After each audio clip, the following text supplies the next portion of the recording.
देखिए बाबू,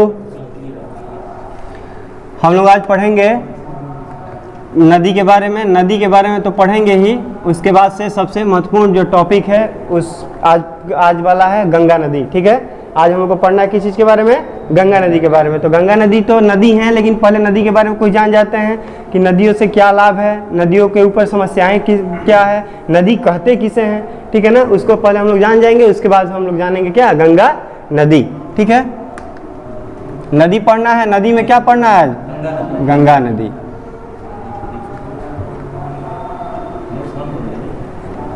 गंगा रिवर। गंगा नदी हमारी राष्ट्रीय नदी है, पता है सबको। कब घोषित की गई थी? 2008 में। ठीक ना, 2008 को घोषित कर दी गई थी राष्ट्रीय नदी। ठीक है, नेशनल रिवर ऑफ इंडिया। तो देखिए नदी किसे कहते हैं, आप लोग साथ साथ नोट करते जाइएगा क्योंकि बहुत समय लगेगा अगर छोड़ेंगे तो। ठीक है, देखिए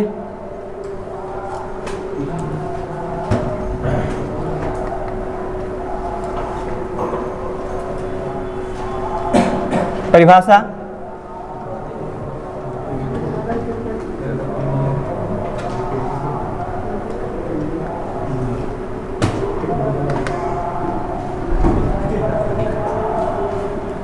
जल का जो प्राकृतिक प्रवाह होता है, पानी कहो जल कहो, ठीक है ना,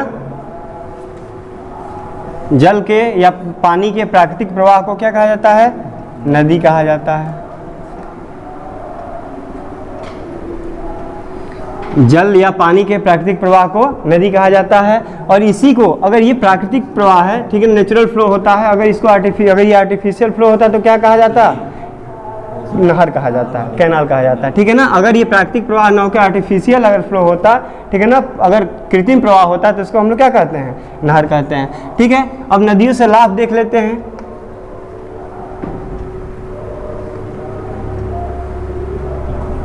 नदी से लाभ क्या क्या है? तो नदी से लाभ पहला ये है कि हम लोग को पीने का पानी प्राप्त होता है इससे। ठीक है,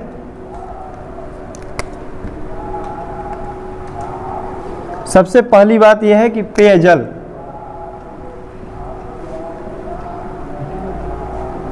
पेयजल प्राप्त होता है। ठीक है, ठीक है ना,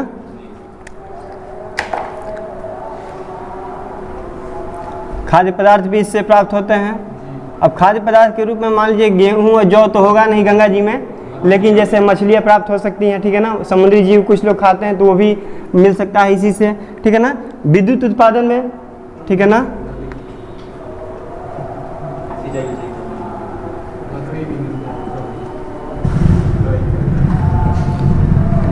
जल विद्युत उत्पादन में प्रयोग होता है। ठीक है ना, अगला है सिंचाई। सिंचाई में लाभ देता है ये। ठीक है ना, बालू वगैरह आप लोग जानते हैं कि नदी जो बहते हुए आती है, पहाड़ों से टकराते हुए आती है, चट्टानों से टकराते हुए आती है, तो छोटे छोटे बालू पत्थर टुकड़े लाती है अपने साथ। ठीक है ना, वो किस चीज़ में? बिल्डिंग मटेरियल में। ठीक है ना, यानी इमारतों में भी उसके प्रयोग किए जा सकते हैं।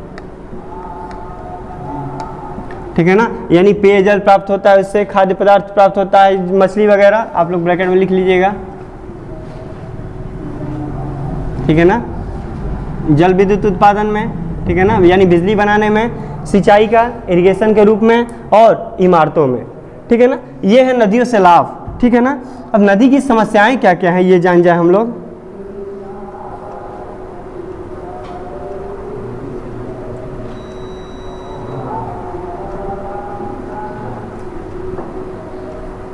नदी की समस्याएं देखिए, पहली नदी की सबसे बड़ी समस्या ये है ना कि प्रदूषण। ठीक है ना, कुल मिला के नदी का सबसे बड़ी समस्या क्या है? प्रदूषण है। ठीक है ना,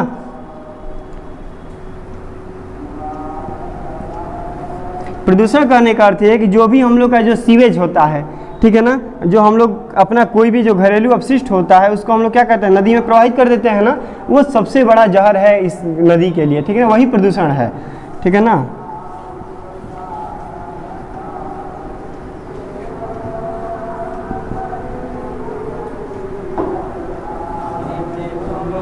घरेलू अपशिष्ट पदार्थ। ठीक है, उसके बाद से अगला है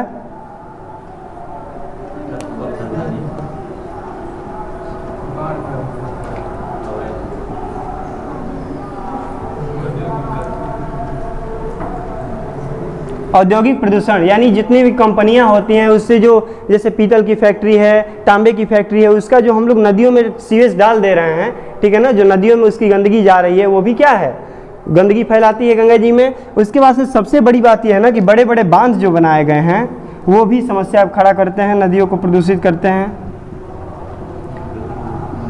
ठीक है ना। जो बड़े बड़े डैम बनाए जा रहे हैं, बड़े बांध कैसे होते हैं, जैसे मान लीजिए ऊंचाई से नदी गिर रही है, अगर ऊंचाई से पानी आ रहा है, अगर उसमें प्लास्टिक वगैरह कुछ भी बह रहा है, अगर उसको हम लोग रोकते कहीं नहीं तो सीधे बहता चला जाता ना, कहीं एक जगह ठहराव नहीं होता तो गंदगी नहीं फैलती, क्योंकि ठहराव होगा तो उसमें दुनिया भर के कीड़े मकोड़े उसमें उत्पन्न होंगे, अगर ठहराव नहीं होगा तो बहती चली जाएगी।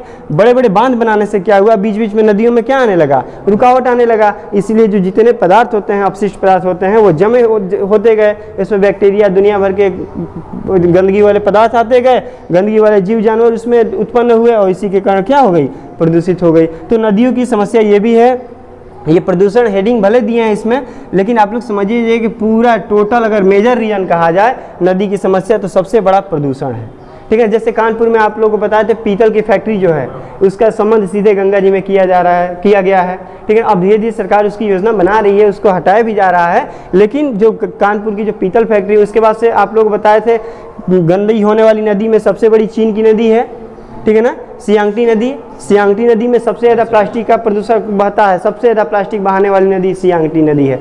उसके बाद से आप लोग सीसामऊ में बताए थे गंगा में बैराज जो कानपुर में है, सीसामऊ एक स्थान है, वहाँ पे भी जो नाला है उसमें भी सबसे ज़्यादा प्रदूषक वहाँ पाया जाता है, ठीक है। तो नदी की सबसे बड़ी समस्या यह है कि प्रदूषण होते हैं, घरेलू अपशिष्ट पदार्थ, औद्योगिक प्रदूषण होता है और बड़े बड़े बांधों से, ठीक है। उसके बाद से नदी की समस्या एक होती है क्या, विवाद, ठीक है ना, नदियों पे विवाद।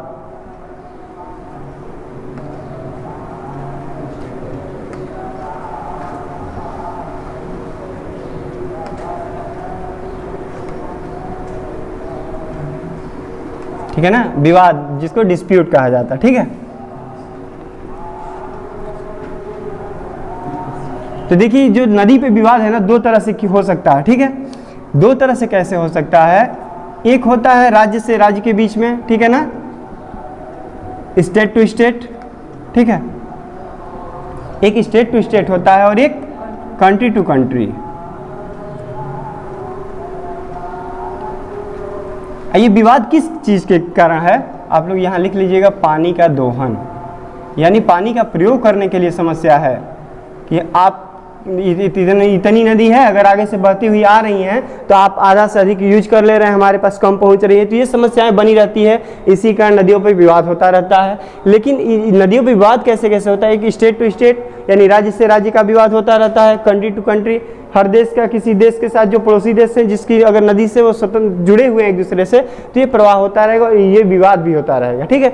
तो इस स्टेट टू स्टेट की समस्या को खत्म करने के लिए आप लोग जानते हैं एक 6 मेंबर के पैनल बना है, IRDWA, ठीक है ना, WDA है, देखिए IRWDA, इसका फुल फॉर्म होता है inter state river water dispute act, यही है ना, रिवर वाटर डिस्प्यूट एक्ट, ठीक है ना। 56 में बना था। इसमें कितने लोग थे इस पैनल में, 6 मेंबर थे, ठीक है ना।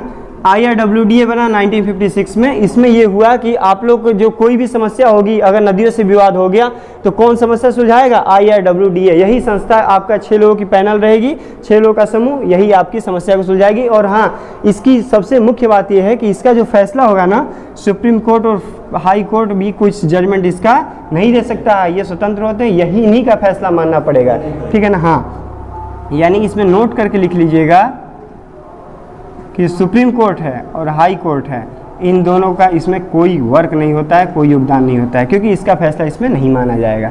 और जो कंट्री टू कंट्री है, ठीक है ना, इसमें कौन बनते हैं, वर्ल्ड बैंक, ठीक है ना,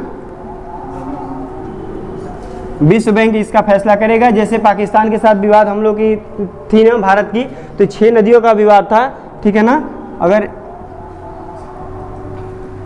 इंडिया वर्सेस पाकिस्तान जो विवाद था नदियों के बीच में, इसमें 6 नदी थी, ठीक है ना। इसमें 3 नदी किसको मिली, इंडिया को, और 3 नदी पाकिस्तान को,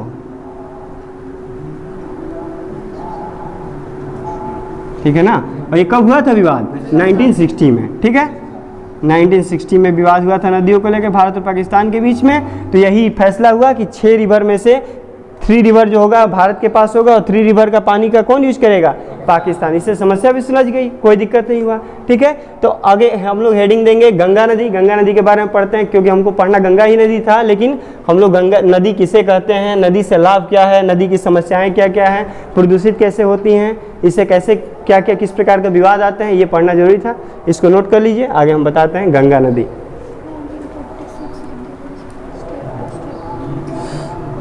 इसका लिए लिख लीजिएगा,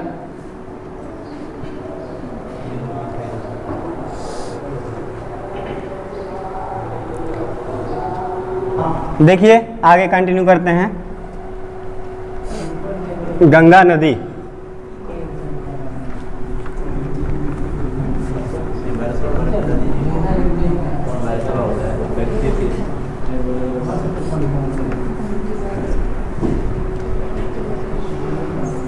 देखिए बाबू, हम लोग स्टार्ट करते हैं गंगा नदी।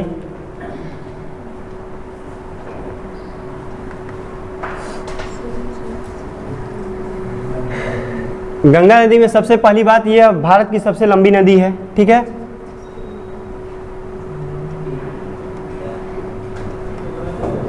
यह भारत की सबसे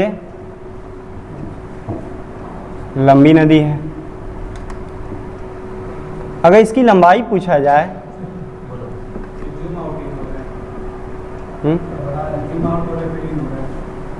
2525 किलोमीटर, इसकी लंबाई है 2525 किलोमीटर। इसमें खास बात यह है कि यह स्वतः साफ होने वाली नदी है, ठीक है ना। स्वतः स्वच्छ होने वाली नदी एकमात्र कौन सी नदी है? गंगा नदी। इसीलिए आप लोग देखे होंगे डिब्बा वगैरह में हम लोग घरों में रख देते हैं, गंगा जल कितना भी दिन का हो जाता है उसमें कीड़े नहीं पड़ते हैं, वो खराब नहीं होता है। नल का पानी आप रख दीजिए, उसमें कीड़े पड़ जाएंगे, खराब हो जाएगा। लेकिन आप गंगा जल को रख दीजिए, वो खराब नहीं होता है, इसमें कीड़े नहीं पड़ते हैं, ठीक है ना। तो इसमें सबसे खास बात यह है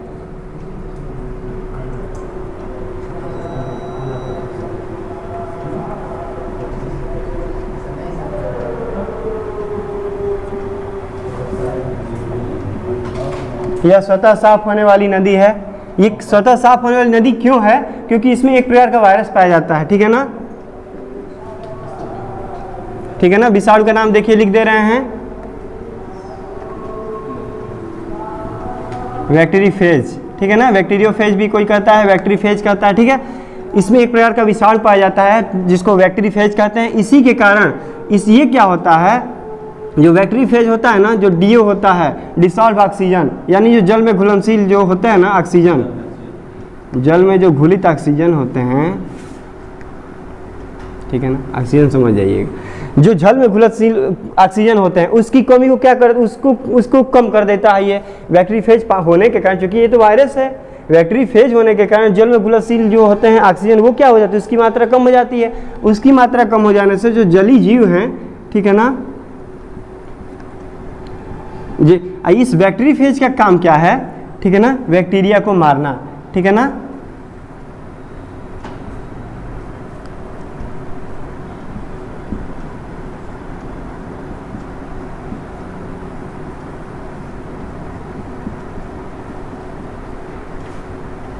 इस बैक्टीरियोफेज का काम क्या है, बैक्टीरिया को मारना, इसीलिए पाया जाता है, इसीलिए साफ होने वाली गंगा है, नदी है। तो ये देखिए जो जल में घुलनशील, ये डीओ लिखा है ना, डिसॉल्व ऑक्सीजन लिखे हैं इंग्लिश में, ठीक है। आप लोग समझ जाइएगा, जल में घुलनशील जो ऑक्सीजन होते हैं उसकी मात्रा को कम कर देता है, और जल में घुलनशील जो ऑक्सीजन होते हैं जब कम हो जाएगा तो जलीय जीव होंगे, वो परेशानी होगी। इसी के कारण जो डॉल्फिन है ना,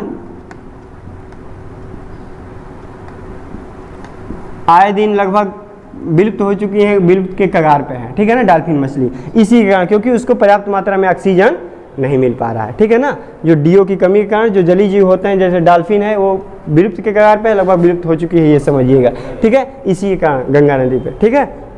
और आप लोग को बता चुके हैं राष्ट्रीय नदी कब घोषित किया गया है, 2008 में। ये कितने स्टेट से होकर गुजरती हैं, एक बार देख लिया जाए, 5 स्टेट से होकर गुजरती हैं, ठीक है ना।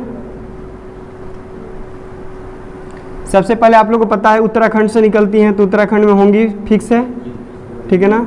उसके बाद से उत्तर प्रदेश में आती हैं, उसके बाद से बिहार में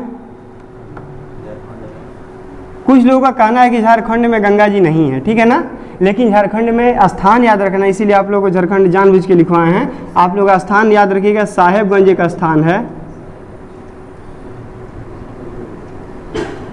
साहेबगंज में, झारखंड में साहेबगंज स्थान है, वहीं पे गंगा जी का होता है। और बाकी पश्चिम बंगाल,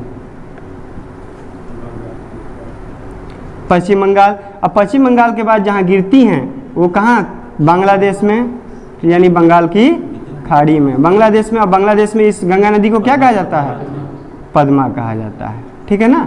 गंगा नदी को बांग्लादेश में पद्मा कहा जाता है। और पश्चिम बंगाल में जाके क्या, अब चूंकि पश्चिम बंगाल में जब पहुंचेंगे तो इसका नाम चेंज भी है, हुगली भी है, हुगली नदी भी गंगा जी ही है, ठीक है ना, हुगली कहा जाता है। और जब बांग्लादेश में पहुंच जाती हैं तो क्या कहा जाता है, पद्मा नदी। चूंकि 5 स्टेट से होकर जाती हैं, लेकिन ऐसा नहीं है कि केवल 5 स्टेट ही गंगा जी का उपयोग कर रहा है। लगभग समझिएगा 15 राज्य जो हैं गंगा जी के पानी को यूटिलाइज कर रहे हैं, यानी उनके उसकी जो गंगा जी का पानी है ना उसका प्रयोग कर रहे हैं 15 राज्य लगभग, ठीक है ना। तो इसको आप लोग उतार लीजिए, उसके बाद हम मैप बनाते हैं, गंगा जी कहाँ से आई हैं और कहाँ जाके गिरती हैं, मैप से हम लोग समझेंगे, ठीक है। जल्दी उतारिए इसको। देखिए अब हम लोग डायग्राम से समझते हैं गंगा जी कहाँ से आ रही हैं, ठीक, कहाँ धरातल पकड़ती हैं, ठीक है, यानी प्लेन सतह जो होती हैं, ठीक है ना, कब पकड़ लेती हैं किस स्थान पे, ठीक है ना। तो देखिए ध्यान से देख सुनिएगा।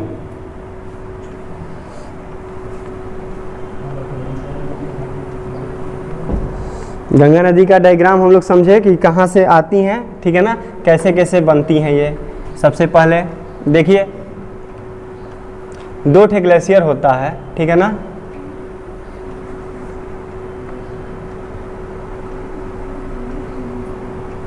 ठीक है ना, 2 ठे ग्लेशियर होता है। कौन कौन सा, सतोपथ ग्लेशियर, ठीक है ना,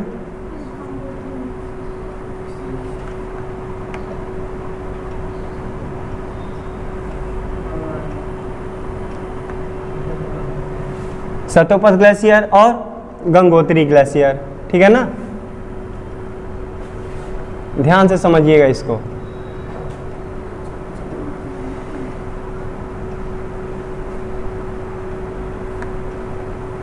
सतोपथ ग्लेशियर और गंगोत्री ग्लेशियर। सतोपथ ग्लेशियर से कौन सी नदी निकलती हैं, अलकनंदा नदी, अलकनंदा नदी। और गंगोत्री ग्लेशियर से भागीरथी नदी, ठीक है। थोड़ा छोटा छोटा लिखना पड़ेगा क्योंकि जगह की कमी हो जाएगी ना, ज़्यादा पूरा भर जाएगा। अब देखिए यहाँ से दूसरा, अब ये दोनों नदियाँ जहाँ मिलती हैं इस स्थान को कहा जाता है देवप्रयाग। क्या कहा जाता है, देवप्रयाग कहा जाता है, देवप्रयाग, ठीक है ना। एक प्रयाग मतलब मिस होता है जहाँ 2 नदियों का संगम होता है, उसे क्या कहा जाता है, प्रयाग कहा जाता है। अब देखिए देवप्रयाग पे आके मिलती हैं, यहाँ पे इस अलकनंदा नदी पे 2-3 नदियाँ आके मिलेंगी, ठीक है ना। पिंडर नदी मिलेंगी,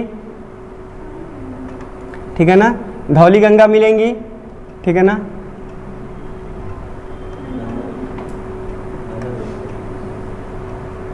धौली गंगा मिलेंगी। धौली गंगा जहाँ पे मिलेंगी इस स्थान को कहा जाएगा विष्णुप्रयाग। क्या कहा जाएगा, विष्णुप्रयाग।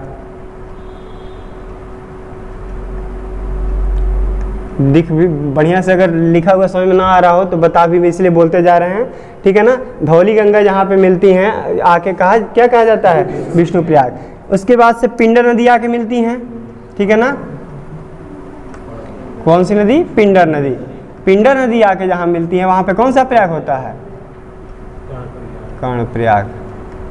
और यहाँ से एक बीच से ग्लेशियर निकलता है ना, और यहाँ से कौन सी नदी निकलती है, मंदाकिनी नदी। यहाँ पे नंदा नदी भी मिलती है ना, मंदाकिनी से आकर, ठीक है ना। और ये जो आती है नदी, ये कौन से प्रयाग बनाती हैं, रुद्रप्रयाग बनाती हैं। अब मंदाकिनी नदी है ना,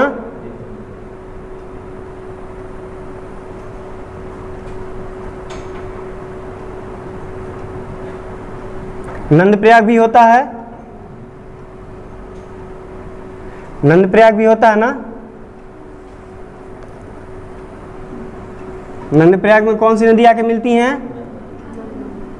नंदाकिनी नदी, नंदाकिनी नदी, ठीक है ना। कौन सा प्रयाग? नंद प्रयाग, ठीक है ना। इसको आप लोग यहां भी लिख सकते हैं, ठीक है ना। अलकनंदा नदी और भागीरथी नदी मिलके कौन सा प्रयाग बनाती है? देवप्रयाग, ठीक है ना। अलकनंदा नदी और भागीरथी मिलके कौन सी नदी बनाती हैं? कौन सा प्रयाग बनाती हैं? देवप्रयाग, ठीक है ना। इसी तरह धौली गंगा भी मंदाकिनी नदी के साथ मिली है, रुद्रप्रयाग बना रही है। पिंडर नदी भी मिली है, नंदाकिनी नदी, ठीक है। तो इसको लिखेंगे तो भर जाएगा, हम लोग को आगे भी पढ़ना, ठीक है। अब देखिए यहीं से अब ये आगे आ जाती है ना, ऐसे समतल हो जाती हैं आगे, ठीक है। इसके बाद यहाँ से यमुनोत्री ग्लेशियर से एक नदी निकलती है, कौन सी नदी? यमुना नदी, ठीक है ना। यमुनोत्री ग्लेशियर से निकलती हैं और इसी में आके क्या हो जाती हैं? मिल जाती हैं। कहाँ पे? प्रयाग में, ठीक है ना। प्रयागराज में आके मिल जाती हैं, ठीक है ना। प्रयागराज को ही हम लोग क्या कहते हैं? संगम। और ये कहाँ है? यूपी के इलाहाबाद का ही नया नाम है क्या? प्रयागराज, ठीक है। अब देखिए, अब चूंकि ये कौन सी ग्लेशियर है? यमुनोत्री ग्लेशियर,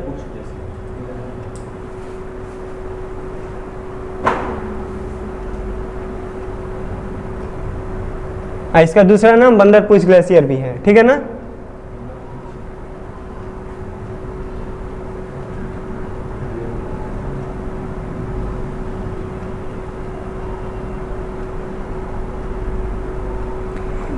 ठीक है ना। अब देखिए देवप्रयाग किस स्थान में पड़ता है? यूके में, उत्तराखंड में, ठीक है ना।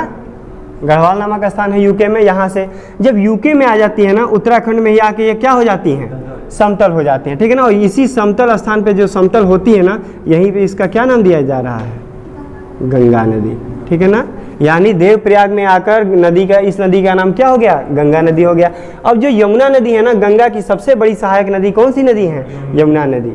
गंगा नदी की सबसे बड़ी सहायक नदी कौन सी है? यमुना नदी। इस यमुना नदी की भी 2-3 वो है सहायक नदियाँ, ठीक है। सहायक नदी किसे कहते हैं? वो ऐसी नदी जो अपने आगे वाली नदी में आके क्या हो जाए? समाप्त हो जाए। अब ऐसी नदी जो, अगर यहाँ पे एक नदी बह रही है, अगर यहाँ से एक नदी जा रही है और यहाँ पे अगर इसका समापन हो जाए तो इस नदी को हम लोग क्या कहेंगे? सहायक नदी कहेंगे, ठीक है। तो इसको हम लोग सहायक नदी कहते हैं। तो सहायक नदियाँ इसकी 3 हैं, ठीक है ना। पहले चंबल, ठीक है ना, चंबल नदी, ठीक है ना। देखिएगा चंबल नदी, चंबल नदी कहाँ से निकलती है? जानपाऊ पहाड़ी से, ठीक है ना। एमपी के जानपाऊ पहाड़ी से।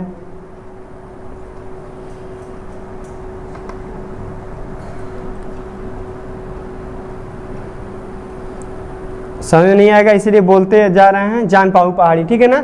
उसके बाद से बेतवा नदी, केन नदी, इसी की इसमें, लेकिन इस चंबल नदी की भी एक सहायक नदी है, छिप्रा, ठीक है ना। ये तो यमुना नदी की सहायक नदी है, बेन और बेतवा और केन नदी, ठीक है ना। इसकी जो है 2 सहायक नदी है ना। ये किस स्थान पे पड़ता है? चंबल। किस में आता है? इटावा में, ठीक है ना। इटावा में, ये हमीरपुर में और ये बांदा में। ये इटावा में, ये हमीरपुर में और ये बांदा में।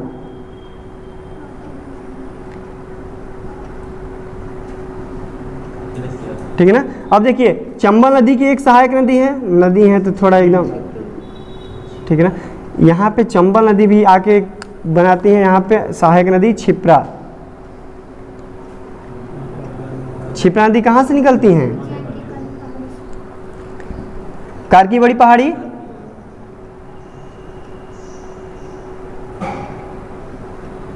ऐसी छिप्रा नदी पे आप लोगों को पता है कुंभ लगता है, ठीक है ना। हाँ, अब देखिए अब हमीरपुर में कौन सी नदी? यहाँ पे आके एक मिलती है ना, बेतवा, फिर केन। हमीरपुर डिस्ट्रिक्ट है और बांदा भी डिस्ट्रिक्ट है। यहाँ पे बेतवा नदी आके, सीधा सीधी मत बनाइएगा आप लोग, थोड़ा ऐसे तिरछा कर दीजिएगा, पता चले कि हाँ नदी है। बेतवा कहाँ से, केन नदी कहाँ से निकलती है? कैमूर पहाड़ी से, ठीक है ना। कहाँ से? कैमूर पहाड़ी से। और बेतवा नदी विंध्या पर्वत से निकलती है।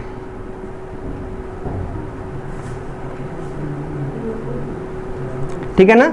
यानी जो यमुना नदी है, बेतवा नदी जो है विंध्या पर्वत से निकलती हैं, और केन जो नदी है वो कहाँ से निकलती है, कैमूर पहाड़ी से निकलती है। ठीक है, अब देखिए ये कहाँ आके मिलती हैं, प्रयागराज में। उसके बाद से जो ये प्रयागराज से हम लोग आगे बढ़ेंगे, कहाँ आएंगे, गाजीपुर में। ठीक है ना, यहाँ प्रयागराज में आके मिल जाती है, ठीक, यमुना नदी। ठीक, यहाँ पे लिख लीजिएगा यमुना नदी। उसके बाद से देखिए यहाँ पे जब गंगा नदी उत्तराखंड में आके गंगा नदी हो जाती हैं, उसके बाद से एक स्थान होता है गढ़मुक्तेश्वर। ठीक है ना, ये जो गढ़मुक्तेश्वर है ना, ये हमारा क्या है, यूपी है। ठीक ना, इसको साफ साफ लिख लीजिएगा, गढ़मुक्तेश्वर। गढ़मुक्तेश्वर जो है यूपी में है। ठीक है ना, यहाँ पे गंगा जी प्रवेश कर जाती हैं, या यहाँ तक थी उत्तराखंड में गंगा नदी थी तब तक, अब आ गई गढ़मुक्तेश्वर में। ये स्थान होता है कन्नौज। ठीक है ना, यही कन्नौज है जहाँ पे पीतल की फैक्ट्री है। ठीक है ना, यही कन्नौज में जो नदी आती है ना, कन्नौज में रामगंगा नदी। ठीक है, पहली सहायक नदी, गंगा जी की पहली सहायक नदी कौन सी नदी है, रामगंगा नदी। ठीक है ना, अब देखिए रामगंगा नदी के बाद प्रयागराज के बाद ये सीधे कहाँ पहुँचती हैं, गाजीपुर में। गाजीपुर के बाद छपरा में। ठीक है, छपरा में, छपरा के बाद आपका पहुंच जाती है कहाँ, पटना में। पटना के बाद सोनपुर में, सोनपुर के बाद से कुर्सिला में, उसके बाद से गोदावरी घाट आएंगी।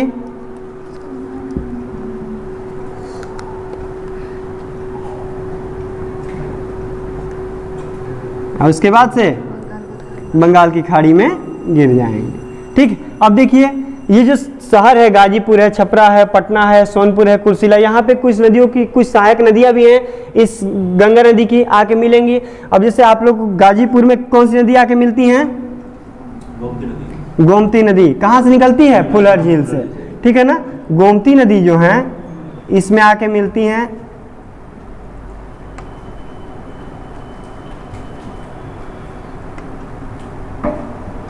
फुलहर झील से निकलती हैं। एक आप लोगों को गोमती नदी पढ़ाए थे तो बताए थे कि एकमात्र नदी जिनका उद्गम कहाँ से हुआ है, धरातल से हुआ है। बाकी सब पहाड़ियों से टकराते हुए, ग्लेशियर से पिघलते हुए इनका निर्माण नदियों का हो रहा है, लेकिन गोमती नदी जो है इनका उद्गम कहाँ से हुआ है, धरातल से हुआ। ये क्वेश्चन पूछता है। ठीक है ना, उसके बाद से देखिए फुलहर झील कहाँ है, पीलीभीत में है। ठीक है ना,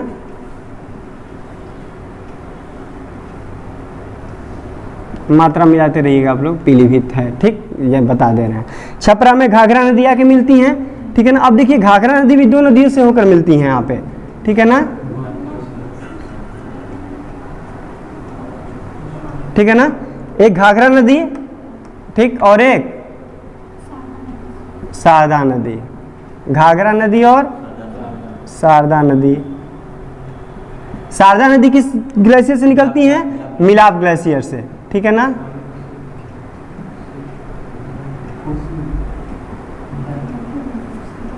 और ये भास्वचुंग ग्लेशियर से ना।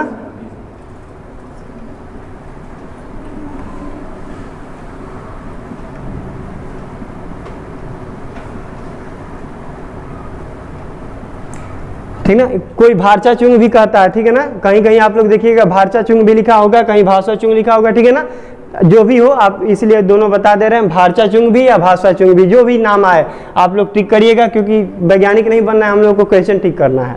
ठीक है ना, अगर कोई कहीं कुछ किसी और यूट्यूब पे या किसी वीडियो में या किसी किताब में कुछ भी आपको भारचा चुंग मिले या भास्वा चुंग मिले, आप लोग समझिएगा वही नाम बताया गया है। ठीक है, जहाँ से कौन सी नदी निकलती है, घाघरा नदी या करनाली नदी भी कहा जाता है इनको। ठीक है ना, करनाली नदी।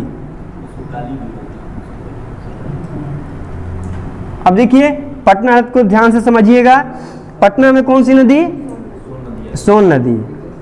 ठीक है ना, अब देखिए सोन नदी में एक खास बात यह है कि यहाँ जो ये जिस पहाड़ी से निकलती हैं वहाँ पे से दो नदियों का निर्माण होता है। ठीक है ना, इधर जो आती हैं, देखिएगा इधर जो आती है ना, इसको कहा जाता है नर्मदा नदी, ठीक है ना, और इधर जो आती है उसको सोन नदी।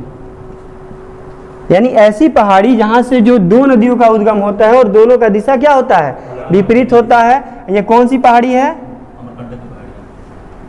अमरकंटक, ठीक है ना, अमरकंटक पहाड़ी है। यहाँ से नर्मदा नदी भी निकलती है जिसकी दिशा इधर होती है, और सोन नदी की दिशा इधर होती है जो कहाँ जाके मिलती है, पटना में। सोनपुर में कौन सी नदी आके मिलती हैं, ठीक है, नेपाल से निकलती है गंडक नदी, ठीक है ना, ठीक है ना, नेपाल से निकलती हैं कौन सी नदी, गंडक नदी, ठीक है ना। कुर्सिला से जो है, ठीक है ना, कोसी नदी भी है ना इसमें। कुर्सिला में कौन सी नदी, कोसी नदी, ठीक है ना। ये बिहार का शोक भी है, कोसी नदी। कहाँ से निकलती हैं, गोसाई धाम से, जिसको सप्तकोसी भी कहा जाता है, ठीक है ना। देखिए इधर पे लिख रहे हैं, दिखेगा,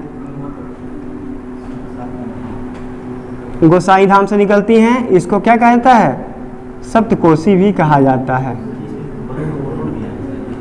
ठीक है ना। अब देखिए गोदावरी घाट में कौन सी नदी, महानंदा, और अंतिम सहायक नदी है, सबसे बड़ी सहायक नदी अंतिम सहायक नदी, ठीक है ना।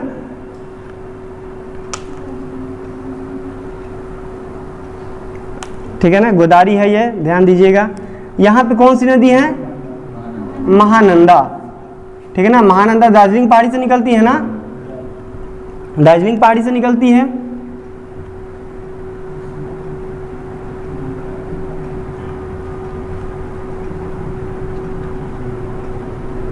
अंतिम सहायक नदी है ये, ठीक है ना, इसको ध्यान देना है।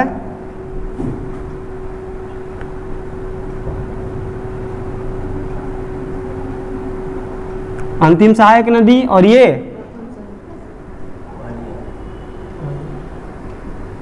पाली लिख लीजिएगा,